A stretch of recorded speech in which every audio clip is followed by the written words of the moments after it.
ఓం మహాగణాధిపతయే నమః. ఓం గురుభ్యో నమః. ఓం శ్రీమాత్రే నమః. పరమేశ్వర స్వరూపమైనటువంటి జ్యోతిష, వాస్తు మరియు ఇతర అనేకమైనటువంటి శాస్త్రములను మనకు అందించినటువంటి మహర్షులకి నమస్కారం. హయగ్రీవ హయగ్రీవ హయగ్రీవేతి యో వదేత్ తస్య నిస్సరతే వాణీ జహ్నుకన్యా ప్రవాహవత్. అరుణాం కరుణాతరంగితాక్షీం ధృతపాశాంకుశపుష్పబాణచాపాం అనిమాదిభిరావృతాం మయూఖైః అహమిత్యేవ విభావయే భవానీం. శ్రీమాత్రే నమః. ప్రేక్షకులకి లలితాంబిక అమ్మవారి యొక్క అనుగ్రహం పరిపూర్ణంగా కలగాలన్న స్ఫూర్తి కోరుకుంటూ, మనకి బుధగ్రహము ఆగస్టు 6వ తేదీ నుంచి 28 ఎండింగ్ అంటే ఆల్మోస్ట్ 29వ తేదీ వరకు వక్రించి కంబస్లో కూడా ఉంటున్నాడు. అంటే అస్తంగత్వ దోషంలోనే ఉంటున్నాడు మరియు వక్రించి ఉంటున్నాడు. బుధ రాశుల్లో కేతు ఉంటూ నీచబడ్డ శుక్రుడు కూడా బుధుడు రాశుల్లోకి వెళ్ళి ఉంటున్నాడు. కాబట్టి ఈ సమయంలో ఎటువంటి విషయాల పట్ల మనం జాగ్రత్త వహించాలి? ప్రధానంగా ద్వాదశ లగ్నాల వారు, లగ్నం తెలియని వారు రాశి నుంచి చూసుకోవచ్చు. అదేవిధంగా ఏ జాగ్రత్తలు తీసుకోవాలి, ఎటువంటి పరిహార మార్గాలు చేసుకోవాలనేది తెలుసుకోండి. అదేవిధంగా ఇక్కడ కేవలం రాసే కాకుండా జనరల్గా కూడా అసలు బుధుడు ఇచ్చేటువంటి ఫలితాలు ఏమిటి, బుధుడు ఇచ్చే ఫలితాలు ఎటువంటి ఇబ్బందులు పడతారు జనరల్గా అనేటువంటిది కూడా వీడియో ఎండింగ్లో చెప్తాను. కాబట్టి వీడియోని ఎండింగ్ వరకు చూడండి. వృషభ లగ్నము, వృషభ రాశి. వృషభం వారి కనుక చూసుకున్నట్లయితే ఇప్పుడు బుధుడు వక్రగతి 6వ తేదీ నుంచి 29వ తేదీ వరకు ఉన్నటువంటి ఈ యొక్క వక్రగతి ముఖ్యంగా స్నేహితుల విషయాల్లో జాగ్రత్తగా ఉండాలి. మీరు స్నేహితుల విషయంలో కూడా జాగ్రత్తగా ఉండాలి. షేర్ మార్కెటింగ్ రిలేటెడ్ సంబంధించినటువంటి అంశాల్లో చాలా జాగ్రత్త వహించాలి. అలాగే మరొకటి ఏంటంటే ఇక్కడ ఒక్కోసారి చూడండి, కొన్ని ఐడియాస్ మనం ఏమనుకుంటాం, నేను ఈ ప్లాన్ వేసాను, ఈ ప్లానింగ్ వల్ల ఇలా జరుగుతుంది అనుకుంటాం. ఒక్కోసారి రివర్స్ అవుతుంది, ఎందుకంటే బుధుడు వక్రించున్నాడు. అలాగే మీరు గమనించినట్లయితే ఈ బుధుడు వక్రగతి సమయంలో సహజంగానే షేర్ మార్కెటింగ్, ఎందుకంటే మీకు 2nd and 5th లార్డ్ బుధుడు అయ్యాడు కాబట్టి షేర్ మార్కెటింగ్ రిలేటెడ్ సంబంధించిన విషయంలో, స్నేహితులకి ఎవరికైనా ధనాన్ని ఇచ్చేటువంటి విషయాల్లో, బంధువర్గంలో కుటుంబ సభ్యులతో మీరు ఏదైనా బిజినెస్ అంశాలకు సంబంధించిన నిర్ణయాలు తీసుకునేటువంటి అంశాల్లో చాలా చాలా చాలా జాగ్రత్తగా ఉండాలి. అలాగే ఇక్కడ మరొక విషయం ఏంటంటే, ఈ బుధుడు కొంచెం అన్నదమ్ములకు సంబంధించిన విషయంలో మిస్కమ్యూనికేషన్స్ ఇస్తూ ఉంటాడు ఇప్పుడున్నటువంటి ప్లానటరీ కాంబినేషన్స్ పరంగా చూసుకుంటే. అలాగే మరొక విషయం ఏంటంటే, ఇక్కడ ఈ తండ్రి గారికి సంబంధించిన విషయంలో, తండ్రి గారు ఏదైనా అప్పులు చేసే విషయంలో, తండ్రి గారు త్రూగా ఏదైనా మీరు అప్పులు తీసుకుని ఇవ్వడం చేసే విషయంలో, లేదా తండ్రి గారి ఫ్రెండ్స్కి మీరు ఎవరికైనా అప్పులు ఇచ్చే విషయంలో కూడా కొంత జాగ్రత్తగా ఉండాలి. ఎందుకంటే బుధుడు మెయిన్గా అప్పులకు కారకుడు కాబట్టి. అలాగే మరొక విషయం ఏంటంటే, ఇక్కడ మీరు ఇంటర్వ్యూస్కి వెళ్ళేటప్పుడు కూడా కొంత జాగ్రత్తగా ఉండండి. బికాజ్ ఆఫ్ 3rd హౌస్లోకి వస్తున్నాడు వక్రించుకుంటూ. 3rd హౌస్ సిగ్నిఫైస్ ఇంటర్వ్యూస్ అనమాట. అయితే ఇక్కడ మీకు సర్వసాధారణంగానే లగ్నంలో ఎప్పుడైతే గురువు, కుజుడు ఉన్నారో వీళ్ళు కొంతవరకు మీకు స్ట్రెస్ ఇస్తున్నప్పటికీ కూడా, ఒక పేరు ప్రఖ్యాతల్ని కొంత స్ట్రెస్ని ఇస్తున్నప్పటికీ కూడా కొంత కొత్త బాధ్యతలు కూడా ఇస్తాడు. కాకపోతే మీకు దాదాపుగా ఎండింగ్ వీక్లో, ఈ ఆగస్టు మాసంలో ఎండింగ్ వీక్లో మాత్రం శుక్రుడు నీచ పొందుతున్నాడు. కాబట్టి స్త్రీ స్నేహాలతో, ఆడవారితో ఎవరితో స్నేహం చేసే విషయంలో అన్నది కొంత జాగ్రత్తగా ఉండండి. మీరు ప్రధానంగా గణపతి ఆరాధన, లలితా అమ్మవారి యొక్క ఆరాధన చేయండి, అన్ని విధాలు బాగుంటుంది. చాలామంది ఏంటంటే నవగ్రహాల్లో శని భగవాను చూసి చాలా భయపడుతూ ఉంటారు. అమ్మో ఏలినాడు శని, అర్ధాష్టమి శని, అష్టమి శని అని. కానీ అన్నిటికంటే కూడా మోస్ట్ పవర్ఫుల్ ప్లానెట్ శని భగవానుడు పవర్ఫుల్ కాదని కాదు, ఎక్కువ ఇబ్బంది ఇచ్చేది బుధుడు. ఎందుకు ఏమంటే బుధుడు అంటే మన మీద అందరికీ బుధుడికి కోపం ఉందా అంటే కాదు.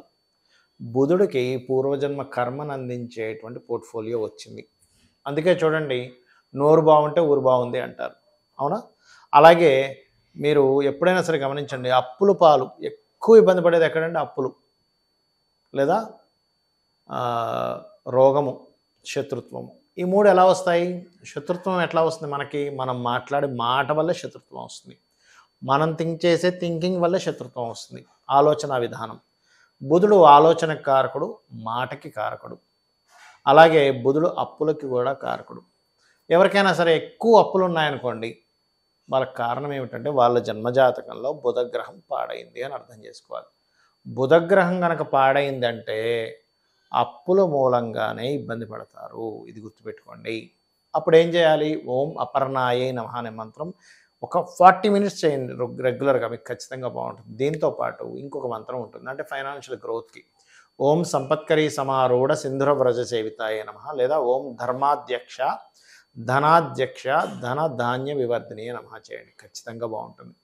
అలాగే ఇక్కడ మరొక విషయం ఏంటంటే, ఈ యొక్క బుధగ్రహానికి సంబంధించినటువంటిది ఎవరికైనా సరే జన్మజాతకంలో బాగాలేదు, అలాంటప్పుడు వాళ్ళ పేరు మీద అగ్రిమెంట్స్ ఉంచకూడదు. షేర్ మార్కెట్ జోలికి అస్సలు వెళ్ళకూడదు. బుధుడు పాడయ్యాడు అనుకోండి, ఎవరి జన్మజాతకంలో అయినా వాళ్ళు షేర్ మార్కెట్లోకి వెళ్ళారా అయిపోయింది వాళ్ళ పరిస్థితి. Because of share marketing related సంబంధించిన వాటికి బుధుడు కారకుడు.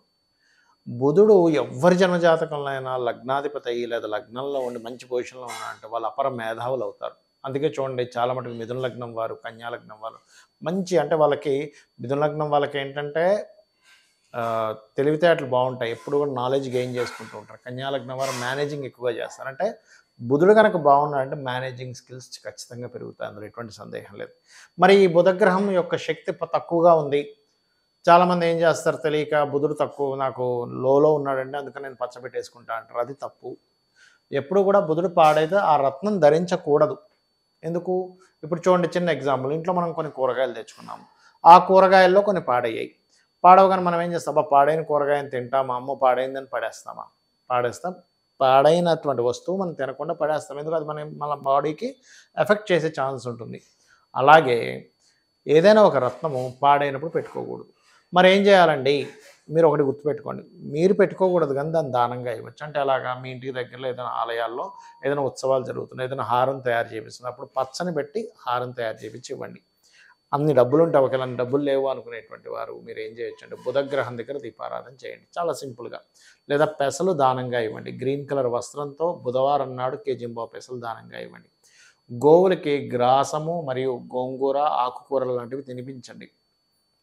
బుధుడు బాగా పాడయ్యాడు మీ జన్మజాతకంలో, మీరు పెసరపప్పుతో సంబంధించినవి తక్కువగా తింటూ ఉండండి. గ్రీన్ కలర్ వస్త్రాలు ఏదైనా ఇంపార్టెంట్ విషయాలకు వెళ్ళినప్పుడు వేసుకోకండి. ఇవి చాలా ముఖ్యంగా పాటించాలి. ఎందుకంటే మనందరికీ కూడా చూడండి, మనకి ఎప్పుడైనా ఏదైనా ఒక సిచ్యువేషన్ మనకు ఫేవర్గా మారింది అంటే మనం మాట్లాడిన మాటే. ఏదైనా మనకి సిచ్యువేషన్ అన్ఫేవర్గా మారింది అంటే మనం మాట్లాడిన మాటే. రిలేషన్స్కి బుధుడు కారకుడు, అప్పులకు బుధుడు కారకుడు, నర్వస్ సిస్టమ్కి బుధుడు కారకుడు, మన స్పాంటేనియస్నెస్కి బుధుడు కారకుడు, మధ్యవర్తిత్వం ఉండడానికి బుధుడు కారకుడు. బంధువర్గం దూరం అవుతున్నారు, బంధువర్గంతో చాలా గ్యాప్స్ వస్తున్నాయి అంటే బుధుడు పాడే ఉంటాడు. ఎందుకంటే బుధుడు బంధువులకు కారకుడు, మేనమామకు కారకుడు, బావకు కారకుడు, బావమర్దికి కారకుడు, బిజినెస్లకు కారకుడు. ఎవరికైనా బుధుడు బాలేడు, మీ పేరు మీద బిజినెస్ చేయకండి దయచేసి. ఎందుకంటే మీ పేర్ల మీద బిజినెస్ ఉంది, బుధుడు పాడయ్యాడంటే. అయితే ఇక్కడ క్వశ్చన్ ఏంటంటే, పాడవడం అంటే ఏంటని చాలామందికి అర్థం కాదు. అదేమిటి అంటే, బుధగ్రహం కనుక పాపకత్తిరిలో ఉన్నా, బుధరాశిలో మరో 2 పాపగ్రహాలు ఉన్నా, ఆ యొక్క మహాదశ కానీ ఆ యొక్క గ్రహం కానీ పాడవుతుంది. పాపగ్రహాలు అంటే ఇన్ సెన్స్ నీచబడ్డ కుజుడు కావచ్చు, అంటే కుజుడు కావచ్చు, శని కావచ్చు, కేతువు కావచ్చు. ఇలాగా ఏదైనా పోర్ట్ఫోలియో, బ్యాడ్ పోర్ట్ఫోలియో ఆ బుధగ్రహానికి కానీ బుధరాశులకు కానీ వచ్చినప్పుడు ఏమవుతుందంటే, ఆ బుధగ్రహం యొక్క ప్రభావం నెగిటివ్గా వస్తుంది. ఇదే విధానంగా బుధగ్రహంతో ఏదైనా శుభగ్రహం కలిసింది అంటే శుక్రుడు కానీ గురువు కానీ కలిసాడు అనుకోండి, అప్పుడు అది ఆటోమేటిక్గా మంచి ఫలితాలు ఇస్తుంది. కాబట్టి ఇది చేయండి. ఇంకా బెస్ట్ రెమెడీ ఏమిటంటే, విష్ణు సహస్రనామాలు వింటూ ఉండండి రెగ్యులర్గా. ఏదైనా తినేటప్పుడు కూడా మీరు క్రీమ్ అచ్యుత అనంత గోవింద అనుకుంటూ తినండి. ఎందుకంటే బుధగ్రహము మన బాడీలో స్మాల్ ఇంటెస్టైన్ రిలేటెడ్ సంబంధించిన వాటికి కూడా కారకుడవుతాడు. కాబట్టి బుధగ్రహం పాడైంది అనుకోండి, వాళ్ళకి లోపల కూడా ఎలా ఉంటుందంటే గట్ రిలేటెడ్ సంబంధించిన ప్రాబ్లమ్స్ రావడము, గట్ హెల్త్ పాడవడము, అలాగే అరుగుదల. ముఖ్యంగా రవి కూడా పాడయ్యాడు అనుకోండి, సింహరాశిలో ఉండే పాపగ్రహాలు పాడై రవి కూడా పాడైతే ఇబ్బంది వస్తుంది. కొంతమందికి బుధుడు రవితో కలిసి ఉంటాడు, బుధాదిత్య యోగం అంటాడు. అలాంటప్పుడు వాళ్ళకి ఏంటంటే వాళ్ళు మాట్లాడేటువంటి మాటల్లో కానీ అంతా కూడా హుందాతనం కనిపిస్తూ ఉంటుంది. ఆ రకంగా ఏంటంటే బుధగ్రహం మీకు బాగుంది అంటే ఈ మంచి ఫలితాలు వస్తాయి, పాడైందంటే ఈ ఫలితాలు వస్తాయి. దీన్ని బట్టి మీరు గుర్తిస్తూ ఎక్కువగా విష్ణు సహస్రనామాలు వినండి. ఓం అపర్ణాయ నమః మంత్రం చేసుకోండి. శివుడికి బిల్వంతో మీరు అభిషేకం చేయండి. ఖచ్చితంగా మీకు బుధ అనుగ్రహం కలగడం వల్ల పూర్వజన్మ కర్మ తొలగుతుంది. రిలేషన్స్, ధనము, అప్పులు తీరిపోవడము, ధనం బాగా కలిసి రావడము, వ్యాపారాల్లో బాగా కలిసి రావడం జరుగుతుంది. ఇది పాటించి మీరు అమ్మవారి అనుగ్రహాన్ని పొందాలని కోరుకుంటూ శ్రీమాత్రే నమః.